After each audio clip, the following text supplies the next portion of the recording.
জনগণকে তার প্রাপ্য সার্বভৌম অধিকার থেকে বঞ্চিত করার জন্য যত রকমের চক্রান্তের জাল আছে সব পাতা হচ্ছে।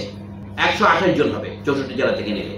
গাইবান্ধা থেকেও 2 জন পাবেন, কুড়িগ্রাম থেকেও 2 জন পাবেন, বান্দরবন থেকে পাবেন। হিল ট্রাক্সের যে সমস্যা আমি আর আলোচনা করছি না, সেটারও সমাধান হবে। হিল ট্রাক্সের 3টি জেলা থেকে 6 জন আসবে, চট্টগ্রাম থেকে 6 জন আসবে, কক্সবাজার থেকে 6 জন আসবে, ঢাকা থেকে 2 জন আসবে। মানে প্রত্যেক জেলা থেকে 2 করে আসলে একটা উচ্চকক্ষ হয়, তাতে আঞ্চলিক বৈষম্য আলোচনা করার জন্য একটা সুযোগ হয়।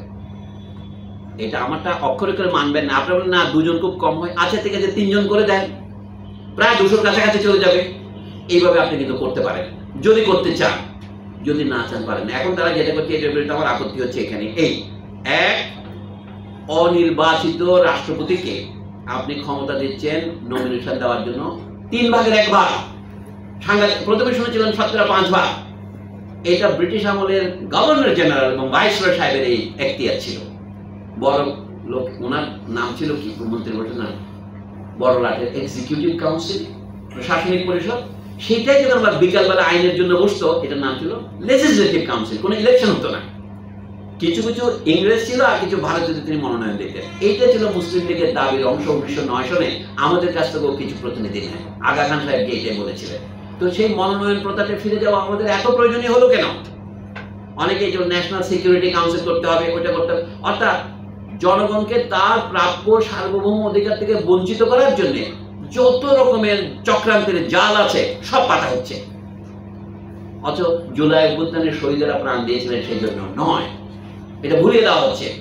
আমি আপনাদের এটা জানালাম, আপনাদের মাধ্যমে যেহেতু রেকর্ড হচ্ছে, দেশের অন্য মানুষও শুনবে।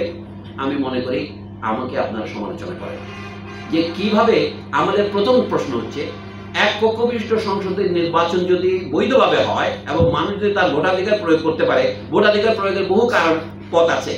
আগে পার্টি যে ক্যান্ডিডেটগুলোকে মনোনয়ন দেয় সেগুলো ভোটের মাধ্যমে দিতে হবে। মার্কিন দেশের ডেমোক্রেটিক পার্টি, রিপাবলিকান পার্টি, তাদের মনোনয়ন প্রথা কিন্তু 3 বার ভোটের মাধ্যমে যারা নির্বাচিত হয় পার্টির ভিতরে, তারাই প্রেসিডেন্ট ক্যান্ডিডেট হতে পারে, তারাই এমপি ক্যান্ডিডেট হতে পারে।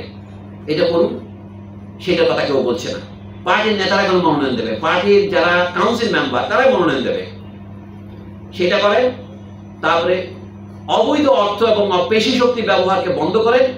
বন্ধ করার পথ আছে, যদি বলেন যে কি করে বন্ধ করতে হয় সেটা আমি বলতে পারবো, সেটা বন্ধ করেন। তৃতীয় হচ্ছে ভোটের দিন, একদিনে ভোট দিয়ে যে মানুষকে হত্যা করা হয়, তার মানুষ ভোট দিতে যাবে কেন? গুলি করা হলে প্রত্যেকে ব্যাংক থেকে আপনার টাকা আপনি তুলতে পারেন না? কিছু জালিয়াতি হয়, কিছু আমরা জানি ইলেকট্রনিক যুগে প্রত্যেক মানুষ তার ভোট একটা সময় দেওয়া হবে, আপনি 10 দিনের মধ্যে ভোট দেবেন। একটা বুথে 50 জনের বেশি লোক থাকবে না। আপনি করেন, এটা অসম্ভব নয়। তাহলে যদি ভোট দান প্রথাটাকে যদি আপনি নির্মূল, যেমন প্রবাসীদের ভোটের কথা হচ্ছে না, ডাকযোগে ভোট দেওয়ার কথা হচ্ছে না, দেশেও ডাকযোগে ভোট হতে পারে। এবং আপনার দলিল যেভাবে সম্পাদন করেন সেভাবেই ভোট হতে পারে।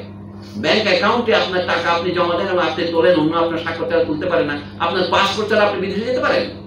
চুরি করে গেলে তো কিছু করার নাই। ওবায়দুল কাদের কিভাবে গেছে আমি জানি না, কিন্তু আপনারা তো এইভাবে যাবেন না, পালিয়ে যাবেন না। যদি পালিয়ে না গেলে ভোটও না পালিয়ে দিতে পারবেন। আর 5 ভাগ ভোট যদি জালিয়াতি হয় কোনো সমস্যা হয় না, মোটামুটি জনমতের প্রতিফলন হবে। এই হচ্ছে আমার বক্তব্য। বর্তমানে যেটা চলছে এটা টিকবে না, এটা হচ্ছে আমার দুঃখ।